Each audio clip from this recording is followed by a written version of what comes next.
Les rendez-vous du Mondial du bâtiment. Améliorer nos lieux de vie. Une émission animée par Nathalie Croiset.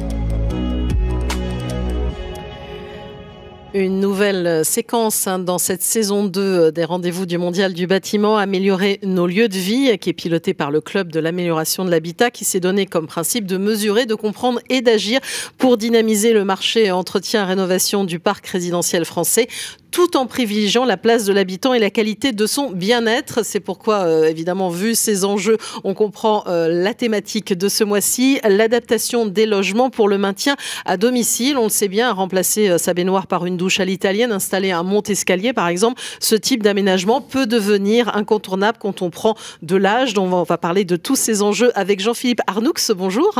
Bonjour. Qui est directeur Silver Economy chez Saint-Gobain Distribution France, c'est bien ça? Exactement. Voilà, alors quelques mots supplémentaires pour vous présenter. Eh ben oui, je m'occupe de tout ce qui est donc thématique de transition démographique au niveau de la branche distribution de Saint-Gobain et également Saint-Gobain Industrie et le Club de l'amélioration de l'habitat, et en charge des questions d'habitat par la filière Silver Economy. Voilà, on va en parler dans un instant, puis notamment vous suivez de près la préparation de cette aide MaPrimeAdapt, puisque tout à l'heure on parlait de MaPrimeRénov avec France Rénov. On va évidemment parler de ces enjeux avec vous dans un instant. Également avec nous Alain Mélier, bonjour. Bonjour. Qui est délégué général de la Fédération des ascenseurs. Donc on voit bien les sujets que vous traitez, mais quelques mots complémentaires pour vous présenter. Alors la Fédération des ascenseurs, c'est une vieille dame de 102 ans, oui. Donc qui montre bien l'importance de l'élévation dans la cité depuis que la construction des villes aujourd'hui telles qu'on les connaît. 180 adhérents, c'est 90% du secteur économique, et un groupement, ça c'est les termes statutaires, mais d'élévatoristes. On a ouvert la Fédération des ascenseurs aux élévatoristes, donc qui s'occupent plus particulièrement du maintien à domicile par leurs équipements de sièges, monte-escalier et élévateurs. Voilà ce dont je parlais tout à l'heure. Et puis nous avons un troisième intervenant qui est en visio avec nous, Michel Catté, bonjour. Bonjour, alors qui est président de la commission sanitaire au sein du FDME FNAS. Alors quelques mots pour vous présenter, parce qu'il n'y a pas que les sanitaires dans cette fédération.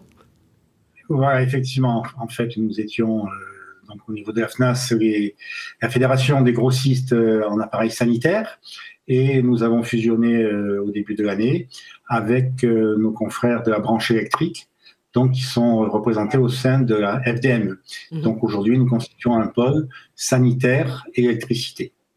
Très bien, donc vous allez évidemment nous faire mieux comprendre, parce que quand on parle de sanitaire, on parle beaucoup de salle de bain, qui est aussi, on va dire, l'une des premiers lieux d'action quand on parle d'adaptation des logements pour le maintien à domicile. Alors, on le sait, vous appuyez aussi tous les deux sur ce fameux rapport qui avait été dévoilé par Luc Broussy, président de France Silver Eco, ce think tank qui est spécialisé dans les questions du vieillissement, qui avait dit très clairement la génération des baby-boomers qui rentrent dans ce fameux troisième âge va engendrer un alpe d'huez démographique, en disant qu'il faut adapter les villes, les transports et les logements à ce choc. C'est une nécessité pressante, disait Luc Broussy dans ce rapport.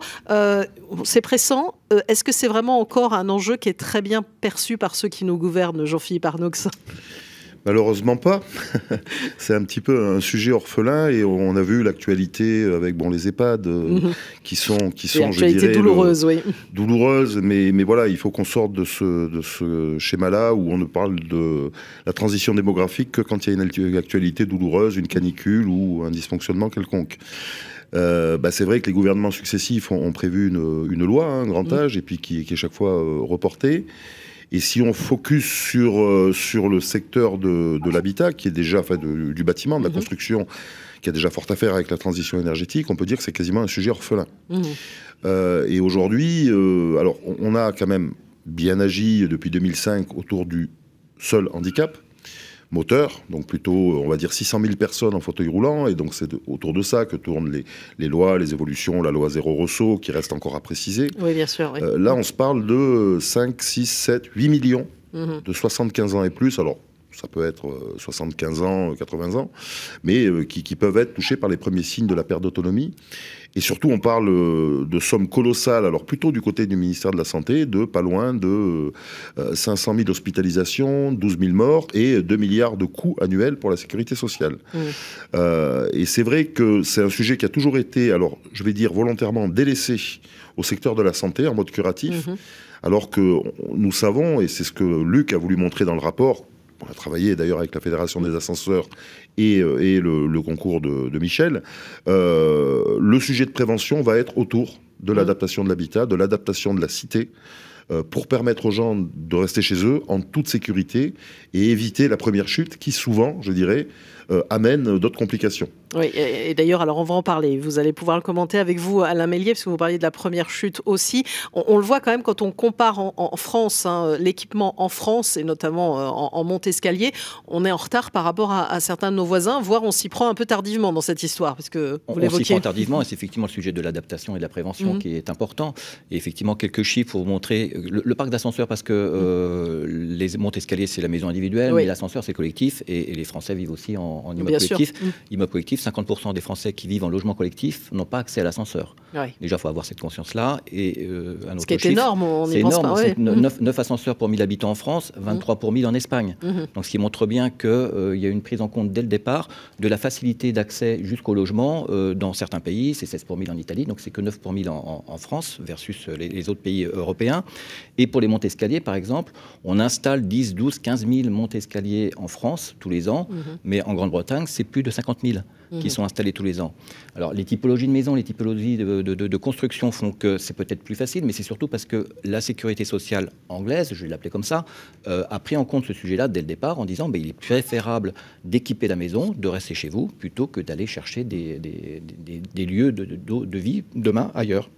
Alors Michel Cattet aussi, comment vous vous emparez, vous, de ce sujet-là et la prise en compte, sachant vous aussi, hein, vous êtes impliqué, vous avez travaillé au plus près dans ce rapport dont parlait de Luc Broussy. Tout à fait. Nous, en fait, nous avons beaucoup de produits que nous vendons au quotidien qui sont concernés.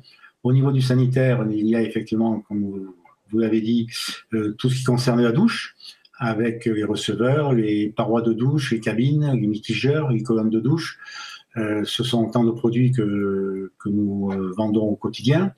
Le lavabo avec les meubles également, les mitigeurs, les WC et tous les accessoires, notamment les accessoires de WC et les barres.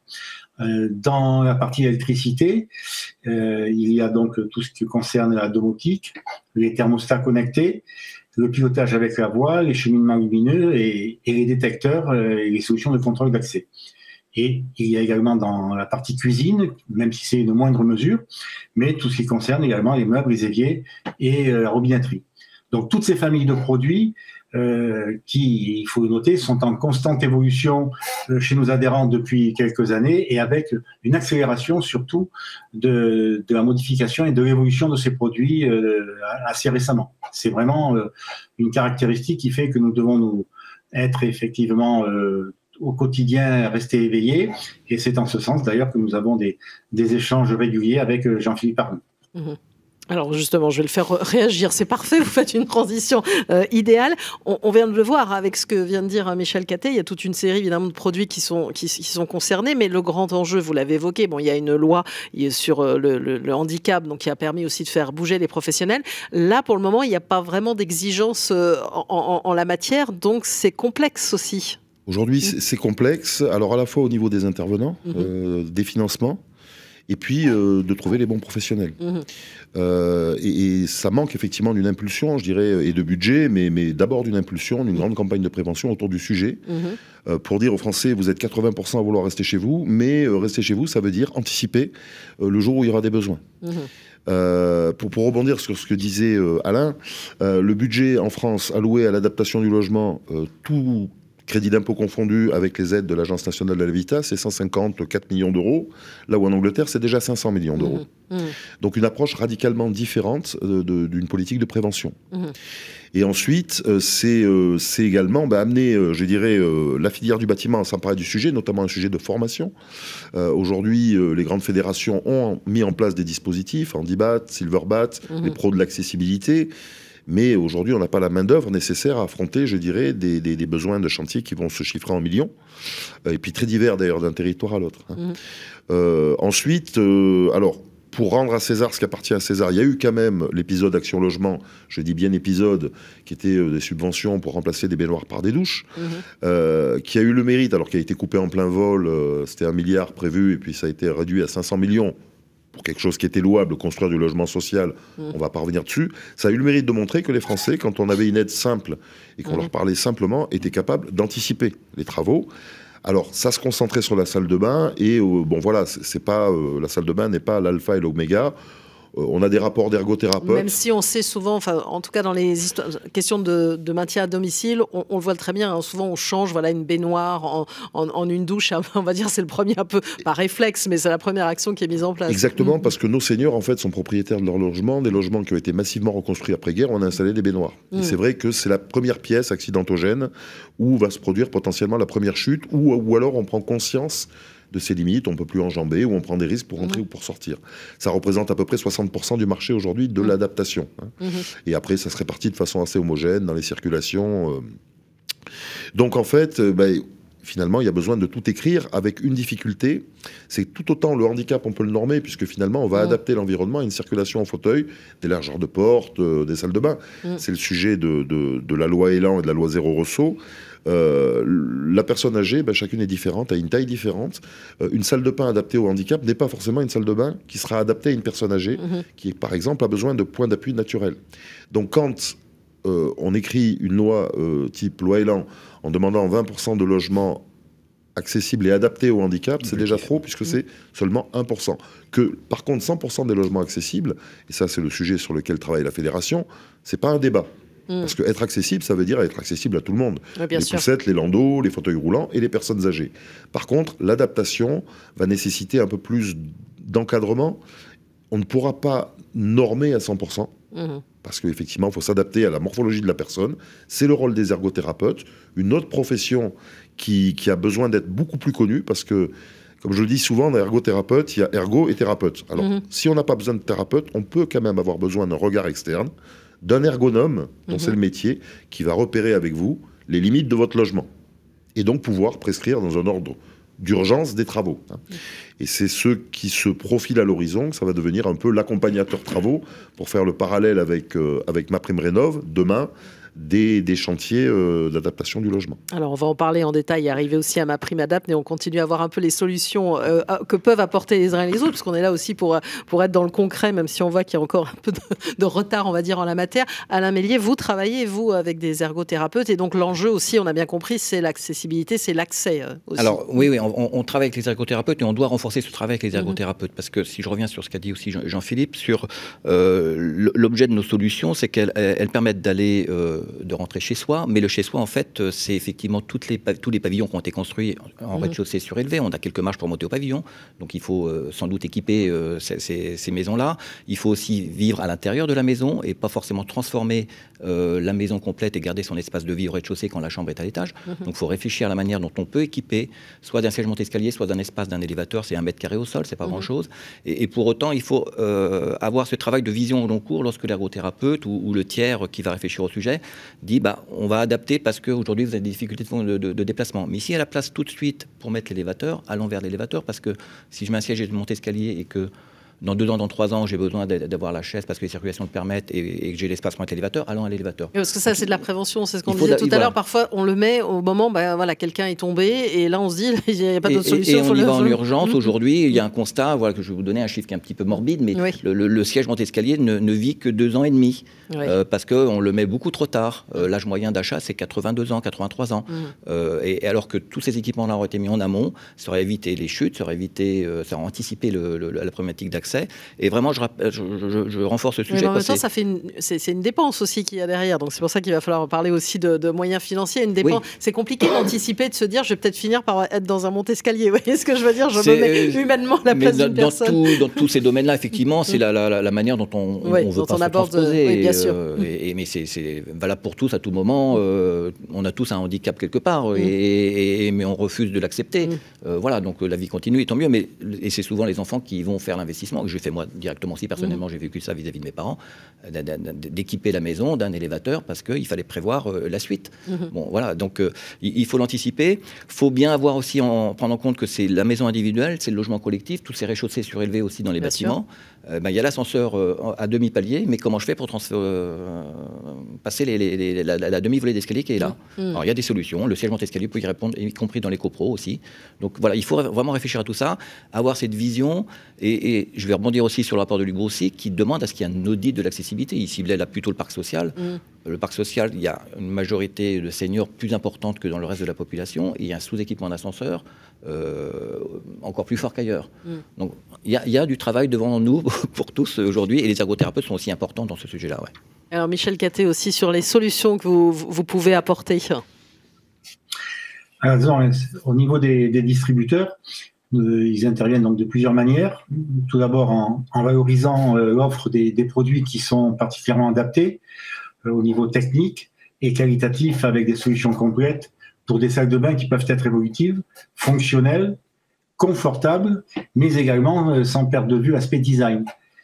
Cette salle de bain doit en effet elle doit être attirante, attractive, pour ne pas rebuter les personnes vieillissantes qui seraient dans une optique d'un mode de projet, parce que c'est toujours délicat, effectivement, comme vient de le dire Alain Mélier, de se projeter sur des appareils qui ont tendance à faire référence à des personnes âgées, donc avec une connotation qui est un petit peu gênante. Ensuite, en élaborant des catalogues spécifiques, c'est assez indispensable aujourd'hui puisque beaucoup de clients potentiels travaillent d'abord sur des recherches qui sont faites, y compris sur Internet. Donc tous les distributeurs aujourd'hui peuvent proposer des catalogues avec les produits qui sont totalement adaptés justement pour répondre à ces besoins. Ces deux premiers points sont faits d'ailleurs en partenariat avec les fabricants au travers de formations des conseillers vendeurs aux produits. Avec une co-construction de l'offre, un co-développement des produits et également avec des partenariats avec les fédérations d'installateurs, comme tout à l'heure Jean-Philippe en parlait, donc notamment avec la CAPEB ou la MGCCP, qui ont elles-mêmes développé des formations spécifiques. Les distributeurs interviennent aussi sous forme de relais d'information auprès justement des installateurs concernant les dispositifs d'aide en complément des informations qu'ils reçoivent d'ailleurs de leur fédération. Et également avec la formation des collaborateurs qui doit être faite d'une manière régulière, de manière à ce qu'ils puissent répondre à la demande, par exemple en tenant compte de la condition physique des occupants actuels et à venir, des contraintes techniques de l'espace qui vont être bien sûr essentielles, et également, il ne faut pas perdre de vue, des contraintes budgétaires. Et tout ceci de manière à avoir un discours adapté qui ne soit pas justement stigmatisant pour ces sujets qui peuvent être très vite touchés. Alors on le voit, les professionnels, Jean-Philippe Arnoux, sont engagés, on cherche des solutions aussi. Vous l'avez évoqué tout à l'heure, ça va être compliqué quand même de mettre en place un vrai label. Il y a une partie entre guillemets de sur-mesure. Oui, mais alors moi alors j'ai proposé un label dans le cadre du rapport Luc Broussy qui était le label RG2A reconnu garant de l'accessibilité et de l'adaptation, mais qui venait plus saluer et englober les labels existants pour permettre justement déjà la première chose à savoir, c'est de faire ce distinguo entre le handicap et le grand âge. Je rebondis sur ce que dit Michel, on a vraiment un exercice de sémantique à faire. Quand vous allez voir un jeune senior 70 ans en pleine possession de ses moyens et vous lui dites je vais vous mettre une solution pour personnes à mobilité réduite, il ne se projette pas. Donc il faut qu'on change. Je prends un exemple. Chez CDO, nous, on a débaptisé le catalogue qui était PMR avant et on l'appelle Habitat Confort. Pourquoi ? Parce qu'effectivement, il y a besoin de confort, de sécurité, de design. Je réinsiste lourdement. On est capable aujourd'hui d'adapter des salles de bain de façon très, très design. Donc voilà. Mais c'est un gros exercice de sémantique qu'on a à faire et une subtilité qu'on a amené aux entreprises. Donc dans ce sens-là, alors on travaille avec les grands acteurs. Je prends un exemple. On a mis en place un réseau d'une quinzaine de camions avec Solidaire pour l'Habitat et les fédérations pour aller à la rencontre des populations, mais aussi des artisans, pour leur montrer les principales règles d'adaptation, les différences entre le handicap et les seniors. Donc ils sillonnent les villes, les salons et ainsi de suite, pour commencer à faire ce travail. Mais on aura besoin vraiment d'un élan, je dirais, national, pour que, bien sûr, l'environnement et la transition énergétique restent un sujet majeur, mais qu'on commence rapidement à se mettre en ordre de marche. Le pic démographique, on l'attend dans les 5-10 ans à venir. Après, il y aura un plat, mais il va bien falloir qu'on fasse quelque chose. Et on l'a bien vu, l'EHPAD est conçu pour des maladies neurodégénératives. Oui, donc 600 000 personnes. Là, on parle de 6 millions de personnes qui veulent vivre sereinement et en sécurité chez eux. Donc voilà, donc il faudra trouver des moyens financiers. Par exemple, il y a eu le vote de la 5e branche aujourd'hui qui n'a pas été lancé parce que pas encore financé. On se parle de... Si on prend la demande du rapport de Deluxe, c'était 500 millions d'euros en année 1 pour commencer à enclencher la machine, versus les 150 millions d'euros qu'on a aujourd'hui. Et puis, c'est dans une politique de prévention, alors peut-être on y reviendra après, mais c'est mieux expliquer aux Français à la fois deux choses. À qui, je dirais aujourd'hui, à quel interlocuteur s'adresser, et puis aussi cette notion de parcours de vie, puisqu'on peut adapter son logement, tout comme il y a tout un tas de logements intermédiaires qui se développent, qui nécessitent quand même beaucoup de rénovation aussi. Ben oui, il y a ces enjeux, c'est en lien typiquement avec les sujets de rénovation. Et donc du coup aujourd'hui, voilà, il va falloir que collectivement, et je dis bien collectivement, distributeurs, industries, alors ça on le fait déjà, Fédération du bâtiment et État, on commence vraiment à flécher et à adresser le sujet, qui n'est pas un sujet monomaniaque du ministère de la Santé. Alors on va y arriver dès maintenant finalement à ce sujet, parce que vous savez c'est une séquence quand même qui dure une demi-heure, on peut pas en parler une heure même si on pourrait largement. MaPrimeAdapt justement, parce que l'idée, on a déjà beaucoup parlé aussi des enjeux financiers, puis d'aider les propriétaires. De la même façon, on a bien vu que MaPrimeRénov', ça fonctionne bien. Là, il y a eu presque 700 000 aides l'année dernière, un an après le lancement. Donc adapter le logement aux nécessités du troisième âge, on en est où de cette MaPrimeAdapt? Alors a priori, on en est à la signature dans les ministères, là en ce moment, et une présentation à Jean Castex, courant février, j'ose plus trop dire dans les 15 jours, parce que voilà, mais c'est là. Pourquoi ce nom de MaPrimeAdapt, non pas fainéantise, mais justement par mimétisme de quelque chose qui est bien rentré dans l'esprit des Français, qui s'appelle MaPrimeRénov', qui est bien rentré dans l'esprit de la filière bâtiment. Donc on dit, bon, on va faire MaPrimeAdapt, comme l'ANA avait fait Habiter facile, Habiter mieux, et ainsi de suite.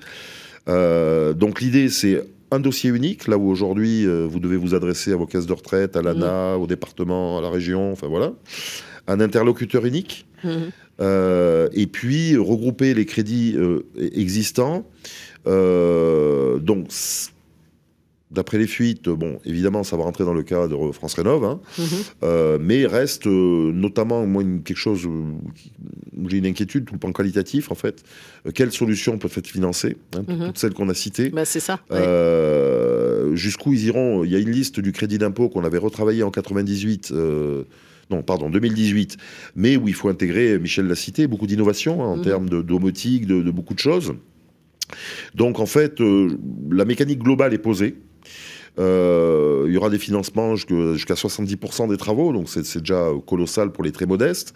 Mais reste un pan qualitatif où justement on est en attente avec les fédérations, les industriels, pour voir, voilà, est-ce qu'on doit un peu plus encadrer par exemple la glissance des receveurs de douche, jusqu'où on doit aller finalement pour faire en sorte que ce dispositif, je dirais, connaisse, alors il ne connaîtra pas tout de suite le succès de MaPrimeRénov', mais tout du moins commence à prendre une trajectoire qui permettra de faire du volume surtout, parce que c'est ça dont on va avoir besoin dans les 5 ans à venir. Bien sûr, Alain Mélier, un commentaire à cette PrimeAdapt qui se présente, qui va aussi, entre guillemets, être un coup de pouce aussi pour ces sujets-là. Alors j'espère qu'elle sera un coup de pouce. Effectivement, le cadre financier, c'est celui qui va donner la bonne jauge pour savoir à quel moment ou à quel montant investir. Parce que quand on revient sur les 500 millions qu'évoquait Jean-Philippe, par rapport aux économies des systèmes de santé que peuvent apporter ces solutions-là, c'est juste un investissement, mais c'est vrai que c'est pas une mécanique très française, de dire qu'il faut investir et faire de la prévention. Mais pour autant, c'est des économies colossales qui vont servir demain, parce qu'il y aura toutes les maisons de convalescence après la chute dont on aura moins besoin, les EHPAD et autres maisons adaptées, etc. Donc oui, allons sur ces budgets-là, allons sur mais mettons le paquet tout de suite, parce que le mur se rapproche de plus en plus. Et vous-même, vous proposez un guide aussi? Alors on a un guide du bien vivre chez soi qui est plus à destination du grand public, je vous le montre comme ça. Voilà, vous pouvez montrer à la caméra, bien sûr, bien vivre chez soi. Et ce guide du bien vivre chez soi, ça permet de comparer toutes les solutions et d'avoir un peu de... est-ce que je mets un siège Montesquieu? Est-ce que je mets une plateforme simplement pour pouvoir passer mes 3 marches? Est-ce que je mets un élévateur chez moi? Est-ce que dans la copro, quand je mets un ascenseur, combien ça peut me coûter? Parce qu'en fait, si on ramène ça à la quote-part et si on intègre aussi la plus-value du bien immobilier, lorsque mon troisième est desservi avec ascenseur versus sans ascenseur, c'est 15 à 20% de valorisation du bien immobilier aussi. Donc il y a toute cette mécanique-là qu'il faut... qu'on puisse appréhender facilement et se projeter facilement dans ces travaux à venir. Alors Michel Cattet aussi, c'est important, j'imagine à vos yeux qu'il y ait une aide aussi plus large que celle qui existe pour permettre justement d'aller aussi vers de la prévention, ce dont on parle depuis le début de cette séquence.